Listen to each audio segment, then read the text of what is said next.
Salam Malaysia Madani, I'm Mohana Priya and you're watching World Today. Let's first take a quick look at our top stories from around the world.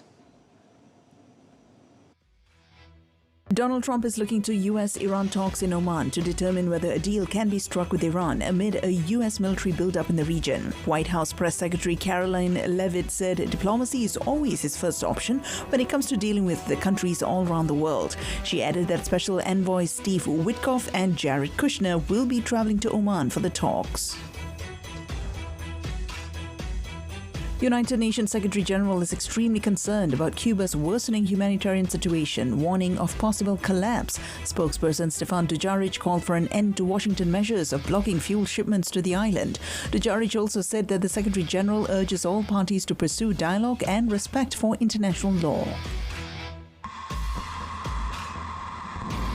Iran has deployed one of the country's most advanced long-range ballistic missile, Khorramshahr-4, at one of the Revolutionary Guard's aerospace underground missile cities. The Khorramshahr-4 has a range of 2,000 kilometers and is capable of carrying 1,500 kilograms warhead. State media said the operational deployment of the Khorramshahr-4 coincides with the announced shift in the armed forces doctrine from defensive to offensive. Second round of US brokered talks between Russia and Ukraine concluded in Abu Dhabi, with both sides agreed to a large-scale prisoner exchange. However, the talks failed to achieve any breakthrough on territorial arrangements and a ceasefire. The talks ended with no joint political or security statement, underscoring persistent differences between Russia and Ukraine.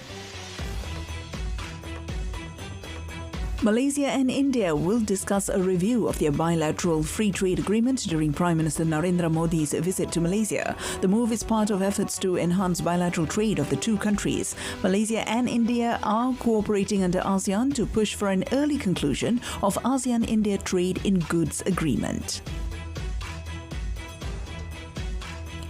Trump said Japanese Prime Minister Sanai Takaichi had his total endorsement ahead of a legislative election in Japan on Sunday. Japan's first female premier is widely expected to win, according to opinion polls. She also seeks a defense build-up that could further strain relations with China.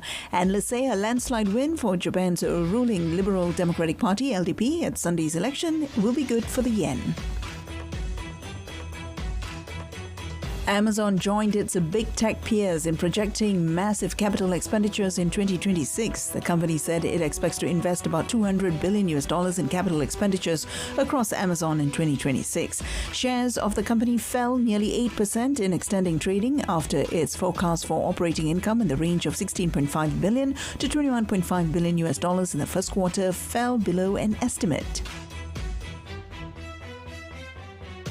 At least 18 people were killed and more were feared trapped after an explosion at an unauthorized coal mine dubbed as Rat Hole Mine in India's northeastern state. Rat hole mines were once used extensively in India's northeastern states but were banned in 2014 because of the large number of fatalities. According to initial investigations, a dynamite likely triggered the blast. Investigations are still ongoing. Woro Village's residents began burying their dead after gunmen stormed and killed at least 170 people, also abducted dozens of women and children. The community struggled to account for all the victims of Tuesday evening's assault. Kwara state government said 75 people have been confirmed killed so far in the attack, while the Red Cross put the death toll at 162. Aprilia racing rider Marco Mazzecchi emerged as one of the standout performers as the 2026 MotoGP pre-season winter test concluded in Sepang. The Italian posted a fastest lap of 1 minute 56.526 seconds, finishing ahead of Fabio Di Gianantonio. Alex Marquez completed the top three with a time of 1 minute 57.295 seconds. Riders will head to the Chang International Circuit in Buriram, Thailand for the final pre-season test. Dunia digital penuh dengan kandungan ganas, eksploitasi kanak-kanak dan buli cyber berleluasa di luar kawalan. Akta Keselamatan dalam Talian 2025 atau AMSA dikuatkuasa untuk melindungi rakyat. Pengguna boleh bertindak atas kandungan yang berisiko. Setiap laporan yang dibuat, platform digital wajib bertindak pantas terhadap penyalahgunaan digital. Dengan AMSA, internet kini lebih selamat untuk kanak-kanak dan keluarga kita. And we now move into the full bulletin. White House Press Secretary Caroline Leavitt says President Donald Trump is looking to US-Iran talks in Oman to determine whether a deal can be struck with Iran amid a US military build-up in the region. Hello, everybody. Look, the president, diplomacy is always his first option when it comes to dealing with countries all around the world, whether it's our allies or our adversaries. And so Special Envoy Witkoff and Jared Kushner will be traveling to Oman. Meanwhile, the White House dismissed Cuba's insistence that talks with the U.S. only take place on equal footing.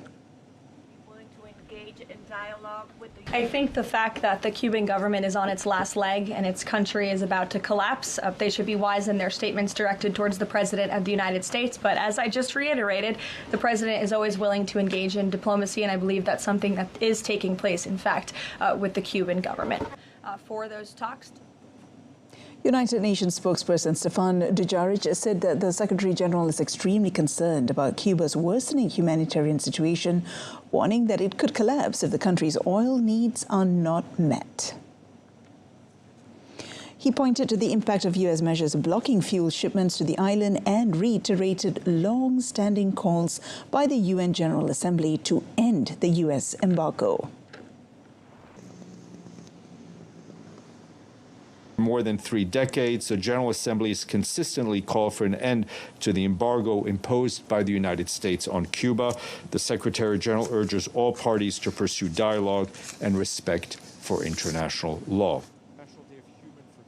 Dujarric said UN officials on the ground are already seeing the effects of the fuel shortage and confirmed the organization is working with Cuban authorities to explore ways to ease the situation. U.S. President Donald Trump said on Monday that Mexico would stop sending oil to Cuba as he ramped up a pressure campaign on the Caribbean nation. The two neighboring countries have been at odds since former leader Fidel Castro's 1959 revolution, but a crippling economic crisis on the island and stepped-up pressure from the Trump administration have recently brought the conflict to a head.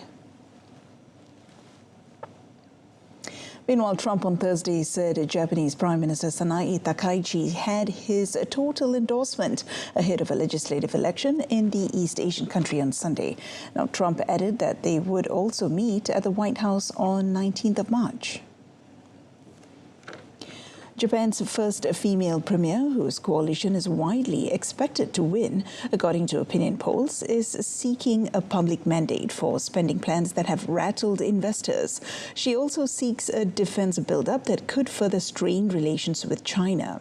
Analysts say a landslide win for Japan's ruling Liberal Democratic Party, the LDP, at Sunday's election may be the best outcome for bonds and the yen, even as Takaichi's spending pledges have repeatedly rocked markets.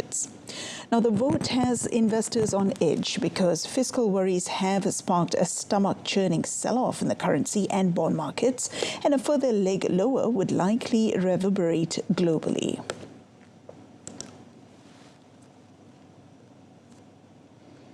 Now, the second round of U.S. brokered talks between Russia and Ukraine concluded in Abu Dhabi, the UAE, on Thursday, with both sides agreeing to a large-scale prisoner exchange. However, the talks failed to achieve substantive breakthroughs on core issues, such as territorial arrangements and a ceasefire.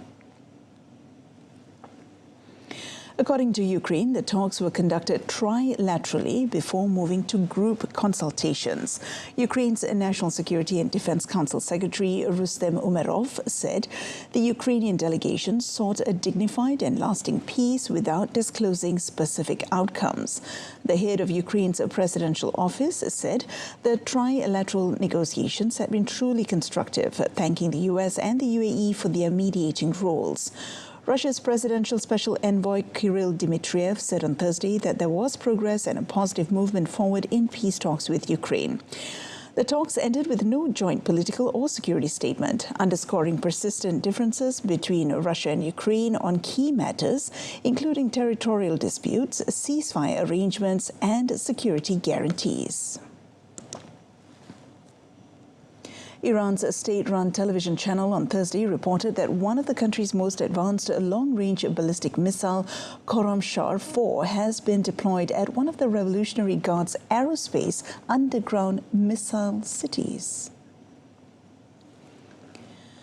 The report added that the Khorramshahr 4 has a range of 2,000 kilometers and is capable of carrying 1,500 kilogram warhead.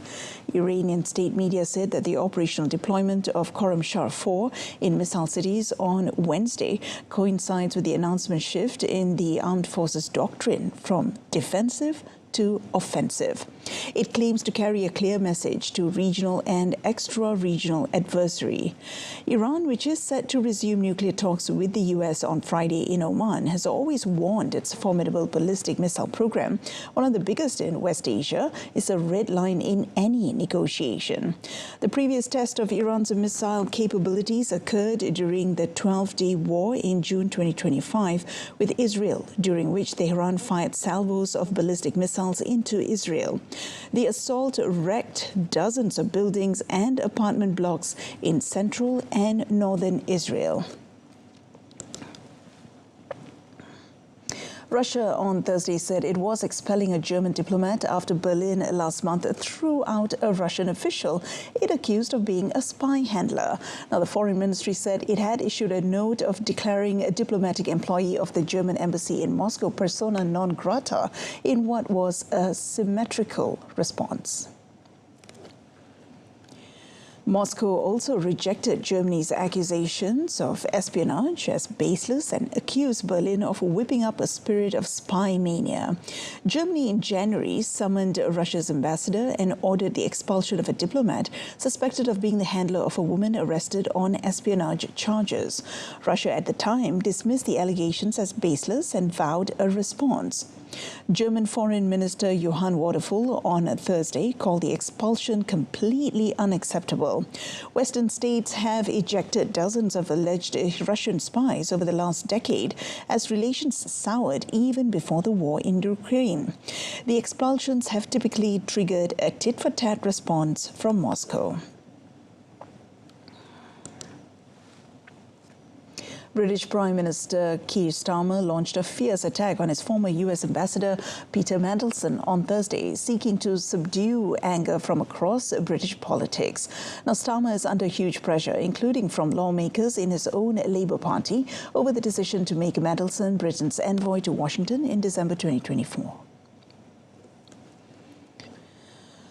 He portrayed Epstein as someone he barely knew. And when that became clear, and it was not true, I sacked him. Such deceit is incompatible with public service. Let me be clear, no one is above accountability. And no one, however well connected, however experienced, however senior, should hold public office if they cannot meet the basic test of honesty. Files released by the U.S. Justice Department last week includes emails highlighting just how close that relationship was. The files suggested Mandelson had leaked government documents to Epstein and that Epstein had recorded payments to Mandelson or his then-partner, now husband. Mandelson, a government minister when Labour was previously in power more than 15 years ago, quit his position in Parliament's upper chamber, the House of Lords, on Tuesday over links to Epstein and is now under police investigation for alleged misconduct in office. Bangkok residents are hoping to see change in the new government as Thailand heads to a nationwide election on Sunday, with government formation expected to hinge on post-election talks. February's vote has settled into a three-way race between Anutin Chanvirakul's conservative Bumjai Thai Party, the former ruling Pheu Thai Party, and the Reformist People's Party. The People's Party leader Natapong Runpayut led opinion polls on Friday, underlining the challenge facing Anutin's bid to remain in power.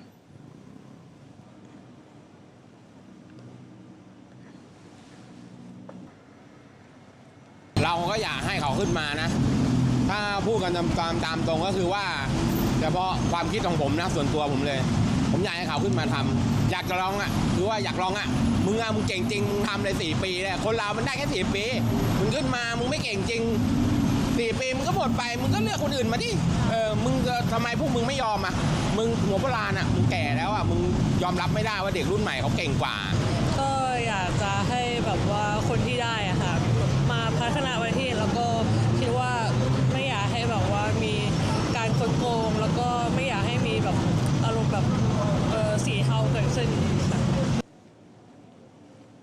Thailand has experienced multiple coups and court rulings that have reshaped governments over the past 2 decades, with coalition negotiations often determining who ultimately takes power.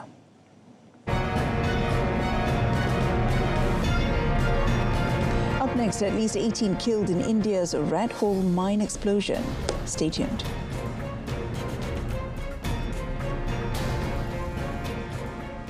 But first, Malaysia and India will discuss a review of their bilateral free trade agreement among a host of issues during Prime Minister Narendra Modi's visit to Malaysia this weekend, according to a secretary in India's Ministry of External Affairs, Rasmi Kumaran.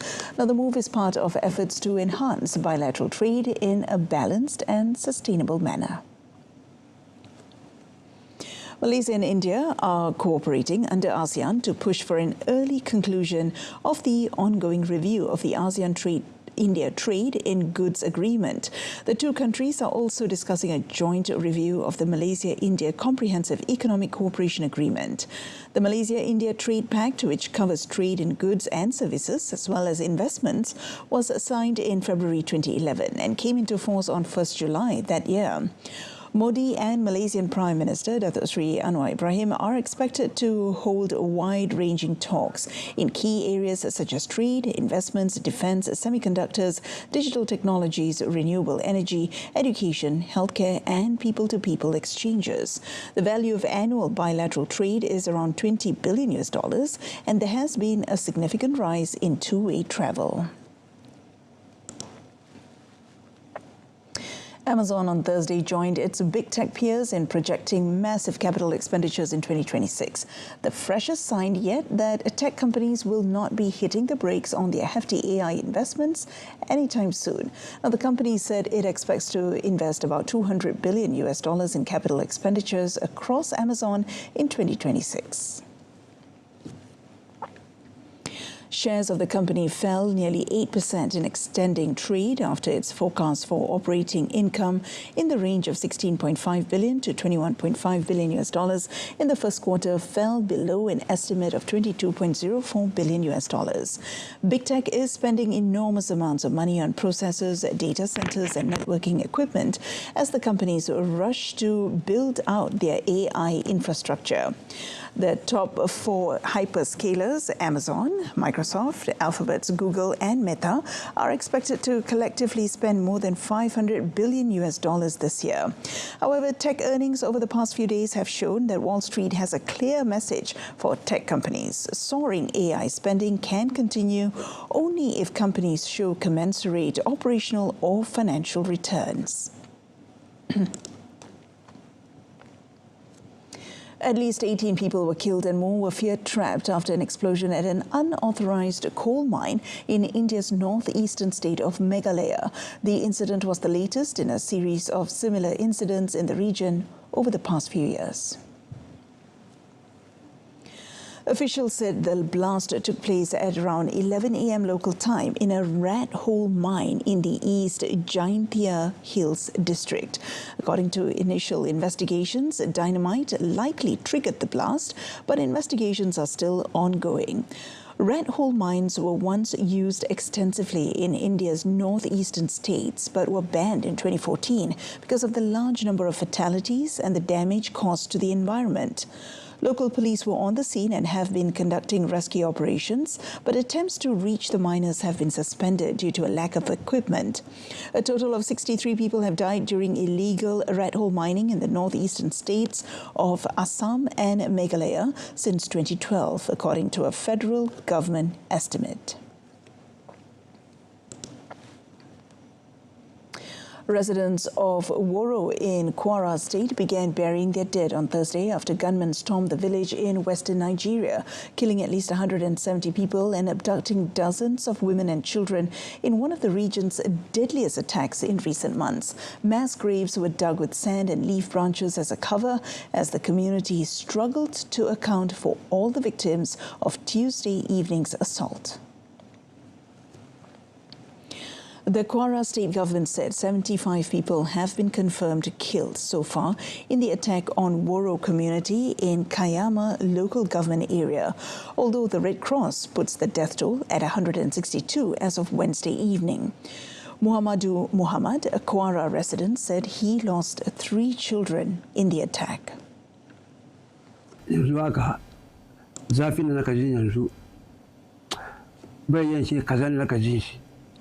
Yana guda uku ne yanzu aka bai gane ba. To abun ya zo ko abinci na yi bai yanki shi. A gani na dafa doya wani bai yana ki ba. A gani. Lokacin nan suka fara shigo nan tsakanin karfe 4 da minti 40 da suka shigo nan. Suka shiga gidan sarki suka harbe. Yana suna nan suna wasa suna buga nake kai. Bari. Wanga ya kwakwakwakwakan ba na alheri ba ne. Han fajin gama na duba kofa na nan ga suna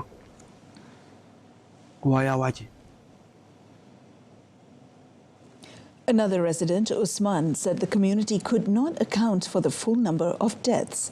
Residents said the attackers were religious hardliners who had long preached in the village, urging locals to abandon the Nigerian state. Snow and freezing rain hit Berlin's airport, causing airlines to delay or cancel multiple departing flights. The airport said on its website that no takeoffs were taking place due to weather conditions and asked passengers to check the status of their flights with the airlines. According to a spokesperson, jets could not be de-iced due to rain that quickly turned into ice, doubling the time of an otherwise routine procedure. Die besondere Situation ist gefrierender Regen. Das heißt, eine normale, stabile Kälte macht eigentlich dem Flugbetrieb nichts in der Regel. Aber gefrierender Regen bedeutet, dass wir das Enteisen der Flugzeuge heute Morgen nicht geschafft haben. Das heißt nicht geschafft, weil wir zu langsam waren, sondern die erste Schicht heißt, wir enteisen. Und bevor dann diese Schutzschicht in einen zweiten Schritt drüber kommt, war die erste Schicht schon wieder gefroren. Das heißt, Enteisen hat Snow and freezing rain fell during the night and in the morning in eastern Germany, also causing disruptions on roads and for rail traffic. Large parts of Germany have been struggling with fierce winter conditions and heavy snowfall since late December. And that concludes our bulletin this afternoon. Do join us again this evening on TV1 and Salura and Berita RTM at 8:30 p.m. for more news. Till then, I'm Mohana Priya. Thank you for your company.